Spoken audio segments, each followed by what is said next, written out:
Let's welcome in our two guys here, Bill Reiter and Avery Johnson. We're going to play matchmaker here. And Avery, you're going to give us the top destination for some of these players. And then Bill, you have the tough work here of trying to tell us exactly how those trades are going to go down because they're not so easy. So Avery, we'll start with you. Your top destination for Kevin Durant. Well, I think the top destination for Kevin Durant is definitely the Phoenix Suns. I think based on the conversations that he's having behind the scene with his business manager, Rich Kleiman, I know a lot of people in this inner circle, his first choice is the Phoenix Suns. Now, if he lands in Miami or if he lands even in Boston, sure, he'll go and both of those situations, all three of them will be much better than what he has with the Brooklyn Nets. But his goal is to play with Devin Booker. Now, how they pull that off, I'm not quite sure. Maybe they get DeAndre Ayton's contract involved with it, but his top destination is to play with the Phoenix Suns. He's been working out with Devin Booker this summer in Los Angeles. They played together last year on our national team. So in a perfect world, he'd like to play with Devin Booker, Chris Paul, play for Coach Monty Williams, and land in the Valley of the Sun. Okay, Bill. So we have Avery here saying, look, Kevin Durant's goal is to play with Devin Booker. They've been working out together. They've been playing together. And he's like, I don't really know how it's going to happen. That is where you come in, Bill Reiter. How do the Suns make this happen in order to land KD? Well, Coach is right. I think DeAndre Ayton's got to be part of the equation, but that complicates things. Any player that is part of a signing trade automatically hard caps the team that receives him, which is very difficult for Brooklyn given their cap situation. So, guys, I think a third team would have to be involved who have cap room, and this is also a big one, a big if, and you have to want DeAndre Ayton and value him. So let's throw in the Pacers here. You can see it there. Miles Turner and multiple first-round picks go to Brooklyn. That's a really nice way to jumpstart a rebuild and not have it take too long. Durant, as Coach mentioned, goes to the Suns. And then Ayton, along with Bridges, and I think it'd take probably a good number of first-round picks, head to the Pacers to try and make that work. DeAndre Ayton's got to be part of the equation, guys, but he probably can't go to Brooklyn just given the particulars of the CBA and how difficult in terms of making the numbers work it would be if DeAndre Ayton in the sign and trade went to Brooklyn. Bill, you've talked a lot about how you're not sure if Sean Marks will cooperate with KD and getting him to the team where he wants to go. That particular trade, is that attractive enough for him? So it's not attractive enough if I'm Sean Marks. Now, I'm aware that Sean Marks is making it known in various reports and there are stories that are being leaked that the Nets want to hold firm and get what I think they should demand, which is an all-world return, and they're not going to let Kevin Durant hold them hostage. Maybe that's true. I think that would be an ideal situation. And maybe they're just trying to drive the price up on Phoenix. For me, look at what Rudy Gobert just commanded. You're talking 4 first-round picks in effect. It's not enough for me, but I think it's a pretty good return if it is Phoenix. And as we've seen in the past, this ability of players to not just decide they want to leave, but dictate where they go. If that holds firm, I think it's a pretty good return given those circumstances. And we will talk about the Jazz here in just a second. But a lot of assumption is if Kevin Durant does leave, which ultimately looks like he will, that Kyrie will not be for long there with the Nets. What is your top destination, Avery, for Kyrie Irving? Well, my top destination, only destination right now, is the Los Angeles Lakers. This is a situation where, you got a guy in Kyrie Irving that says, hey, Kevin Durant and I and James Harden at the time, we really don't need a coach. But he needs LeBron James. And his career hasn't been the same since he left LeBron James. Look at what happened in Boston. Didn't make it to a finals. Yes, won Eastern Conference Finals. Obviously, things have not gone. Things have gone awry with the Brooklyn Nets. Hasn't been able to get on the court, especially because he refused to get the vaccination early in the season. That put Brooklyn in a bind. So I think the only landing spot right now, especially if Brooklyn is willing to take back Russell Westbrook, is the Brooklyn Nets. So the Los Angeles Lakers reuniting Kyrie Irving with LeBron James.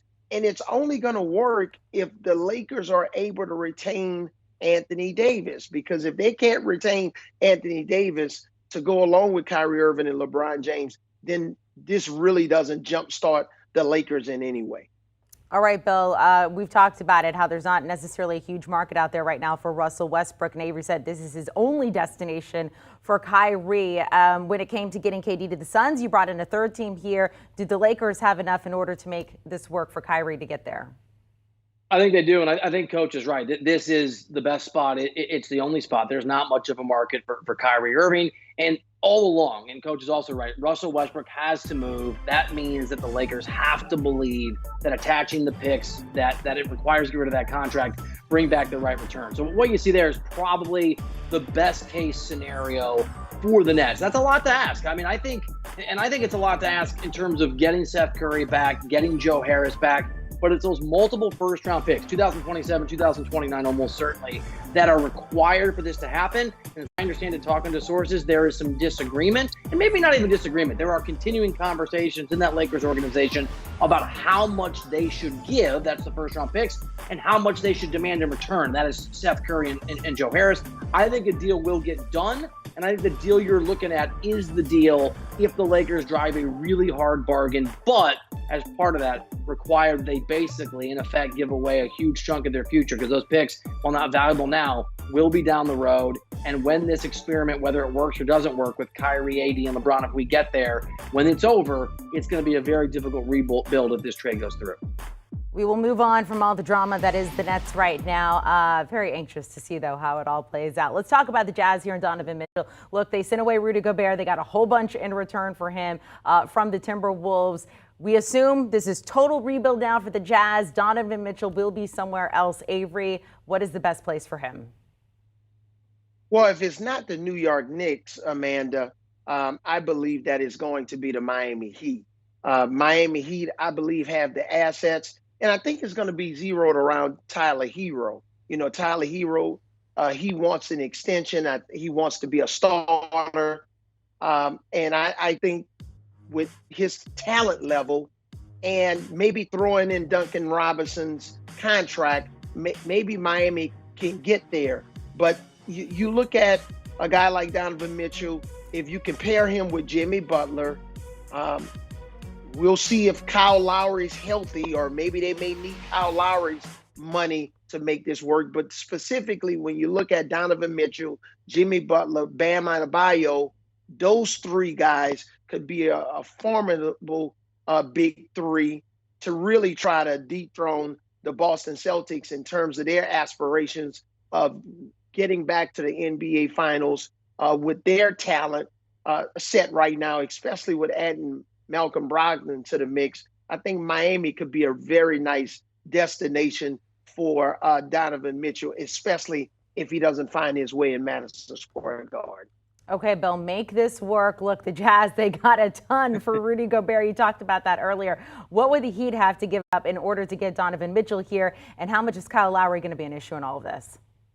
Yeah, so I mean, I'm with Coach. This is, I think, a perfect fit for Miami. We saw in the postseason they need more offense. They need a guy who can go get buckets. That's Donovan Mitchell, and that's a championship team if you add him. But I think you have to bring in a third team. I think you bring in the Spurs here, who are also in tear down, rebuild mode, and it is basically the Heat trying to send everything out to make the numbers work. Now, some of the obstacles could be the Duncan Robinson contract. The Jazz and Danny Ainge in particular have to value that. Tyler Hero's a really nice piece. That guy has a bright future in the league, and people think he's a really important player. And then it's just multiple picks that have to go. I think Doug McDermott probably is part of that trade and moves as well. But as you can see, it is the Heat sending out a huge chunk of their roster, unloading two bad contracts in Lowry and Robinson, and giving away multiple first-round picks, probably to the Spurs as well, and to the Jazz. So again, it's a similar situation to the Lakers, though I think probably more likely to be effective for longer. The Heat will have a very competitive window that will last several years, and it's not like Donovan Mitchell is any kind of an old-time player, but this is your core, and this is your group, because what the Heat have to give away in terms of pick and all these other young players really makes any rebuild, if this doesn't work out, difficult to accomplish. Bill, I'm going to give you a lot of credit for making that work. Also, Jack and Ruben, who are working on this behind the scenes. All of you are great GMs right now for making that trade go down. And I hope these three teams are looking at exactly what you put together there. All right, somebody not getting talked about as much, but it would be a big move. John Collins, Avery, what's the top destination for him? Well, John Collins, I think he'll have a little bit more of a market than a Kyrie Irving for different reasons. But, when you look at a team like the Washington Wizards, I think that could be a destination for John Collins. Of course, we've heard Portland in the mix. Because at the end of the day, I think the Wizards should have traded Bradley Beal a long time ago. I'm happy that he got a max, especially as a former player. But for them to continue to try to take that next step, I don't believe they're even a play-in team right now. They made the move for Kristaps Porzingis. So whether he's included in this trade or they try to pair Porzingis with Collins on that front line to go with Bradley Beal, it maybe would inch them more towards a play-in team. But Collins has a little bit more of a market than you believe. And I'm just thinking that the Wizards could be a solid landing spot for him to be kind of that 1-2 pick and roll combination with Bradley Beal, with Collins setting that screen, Beal coming off of it. Collins is a much improved outside shooter. So the Washington Wizards could be a spot for John Collins. John Collins still with 4 years left on his 5-year, $125 million contract with Atlanta. Bill, what would the Wizards need to give up in order to get him? Yeah, by the way, I'm with Coach. I think John Collins is a good player, and that contract feels very reasonable as new contracts and new salaries take hold, this year and the years that are going to happen ahead. So it's going to have to be a first-round pick. Obviously, is going to have to be attached. I think Avdi is going to have to be a part of that pick. Kuzma. I mean, it's going to be a lot of players. But Washington, I think, isn't afraid to make these kind of moves, guys, and make these kinds of trades. Because as Coach just talked about, Bradley Beal probably should have gone somewhere else. He didn't. He was loyal, and he took the money. I think it's both. And so now Washington's got to absolutely retool.